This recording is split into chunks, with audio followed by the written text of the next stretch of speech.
অনেক দিন বাদে আজকে একটু মাছ চচ্চড়ি করে নিব। তো ধুন্দুল দিয়ে মাছ চচ্চড়ি করব। এই ধুন্দুলটাকে আমরা কিন্তু পুল্লা নামেই জানি। তো আমাদের গ্রামের মানুষ কিন্তু ধুন্দুল নামে কেউ চিনে না, পুল্লা বললে সহজেই চিনে। তো বৃষ্টির দিনে ভাবলাম এই রকম তাজা তাজা কয়েকটা ধুন্দুল এনে একটু মাছ চচ্চড়ি করি।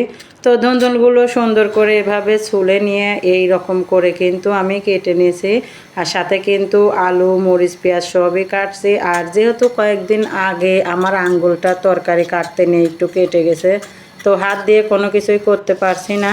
তো মাছগুলো সুন্দর মতন এই তো মাখায় নিয়ে একটু ভেজে নিলাম। যেহেতু মাছগুলো একটু নরম ছিল, তো একটু ভাজি করে নিলে কিন্তু আর কাটা বের হয়ে যাবে না, এই জন্য মাছগুলো একটু ভাজি করে নিলাম। তো তরকারিটা সবসময় কিন্তু আমি হাতে মাখাই রান্না করি, চচ্চড়ির তরকারিটা।